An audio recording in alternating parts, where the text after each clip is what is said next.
Hello and welcome to the Climate Conversation, brought to you by Newsweek, High Impact, and London Climate Action Week.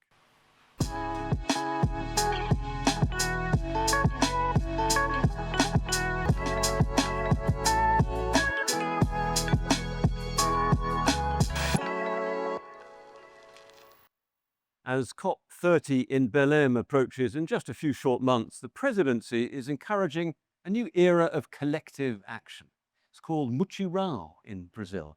I'm very pleased to be joined by Toni, who is the CEO of COP30. Did I pronounce it right, Anna? You- Sort of. No, you did a brilliant job. Thank you very much.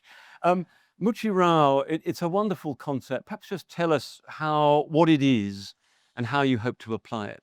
So mutirão is a word from indigenous language in Brazil, and we use quite a lot, which means collective action with empathy and solidarity for a common goal. So when everybody comes together to do something that benefits everyone and everybody collaborates to it. So this spirit of mutirão is to give us the sense of togetherness. We can only fight climate change if everybody can come in and do as much as everybody can, doing that action every day. So it reminds me of when Fiji had the presidency some years ago. They instituted the Tanaloa Dialogue, I think another form of collaboration or to sort of create a collective spirit. Yeah, and you can see that collective spirit is so important for climate change because climate change don't have borders, don't need visas for the impacts that we're having. So it's one topic that we need to solve together. And it's very hard. Let us see is 198 countries that needs to agree on how to do that. So it's very challenging, but is the only way forward is together. When we met, we did an interview in New York last September. You hadn't yet been appointed as CEO, and COP30 obviously was a little further out than now. And I remember very strikingly how you were full of dynamism and optimism. I'm not saying you're not full of that now, but I've seen you quoted more recently as saying, there are challenges. I mean, particularly geopolitically. I mean, we need to be realistic where the geopolitics is at the moment, and the geopolitics definitely not helping. We have several military wars, unfortunately. We have trade wars happening. But in the end of the day, I mean, I am optimistic because if you see in 10 years' time, when we agreed on the Paris Agreement, how much has happened since then? We take it for granted, all the energy revolution that's happening in India, Brazil, China, here in the UK. How many years ago would UK dream that you phase out of coal? And now Now it's happened. this is a reality in terms of the forest and nature related topics. There's so much debate in Brazil. Deforestation is going down. So things are happening. Yes, I am optimistic, but the geopolitics does not help us to go faster. And we need to go faster because the challenge is to get as close as possible to 1.5 degrees. Now, you've just come from the talks in Bonn that are sort of the precursor to COP30. And what's your assessment of how those are going?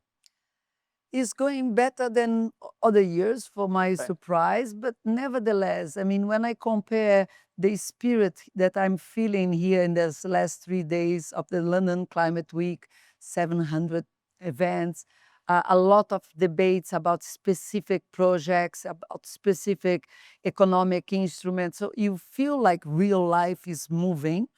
And then when we come to Bonn, there is a lot of debates about that word or that word, but that is climate negotiation has always been that way. But we did close the Paris Agreement in terms of the entire legal states of the Paris Agreement in the last 10 years. So I'm very confident that negotiators see that the world is in a hurry. There is a climate crisis, and we need to bring that sense of urgency, not only for the people, the investors, the private sector, local communities, but also to negotiators.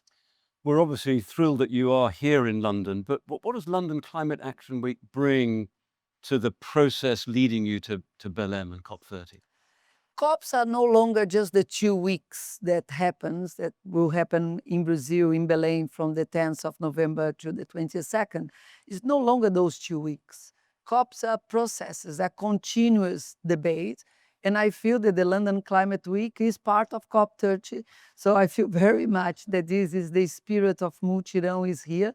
So I see this continuous, and I'm really, really happy that the London Climate Week is happening just before COP.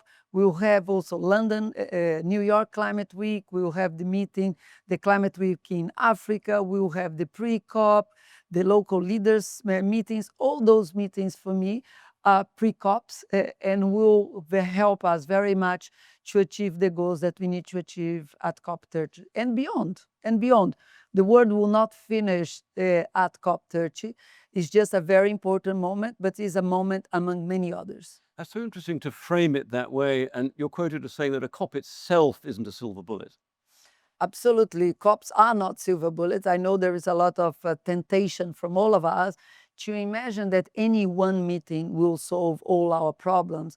Unfortunately, this is not the case. But I think COP30 can help us first to bring a sense of, as we were talking about, togetherness. We are really divided with so many of those wars at the moment. So if we are able at COP30 to reinforce the sense of multilateralism and togetherness and help everybody to be part of the fight against climate change, I think we'll have achieved a lot. A question that I know has come up, and I'm afraid will keep coming up in the run-up to Belém, is that Brazil is an oil producer. It's also hosted this great climate event, and the government has plans to expand oil production. Sure. And I've heard you give a very robust defense of that, saying you're an emerging economy, effectively you need economic growth. This is a way to do it, and that it is still part of the transition. I wonder if you could help explain that. Yeah, I mean, it's not defending or condemning. I don't think on the energy debate that we're having, there's a lot of finger pointing, be it for producer countries or companies, but we rarely look also as consumers. And you, myself, now many of us or all of us are also consumers of fossil fuel. Change is very, very difficult. I'm very happy that the investment on renewables have increased now more than fossil. And the figures are amazing, aren't And they? the figures is amazing. So the transition is happening. But unfortunately, the demand for energy is also growing. And that's a reality. And we need to ask ourselves, as producers, as consumers, why is we are continued being dependent on fossil fuel. It was just now in Canada, President Lula did talk about that, and he reminded all of us that the G7 was created in 75 because of the energy crisis of the 70s. So we can see that since then, we are having energy crisis. We have a chance now of putting this debate at the center of not only COP30, at the center of the discussions that we have. How long more can we continue to be dependent on the energy crisis of the fossil fuel? We have now renewables. Let us speed up the increase of renewables in our life. Let us become less dependent on fossil fuel, but let us also be realistic on who can go first. You, yourself, myself, which countries can go first, so that we can move forward. It's not anymore a question of if, it's a question of the how.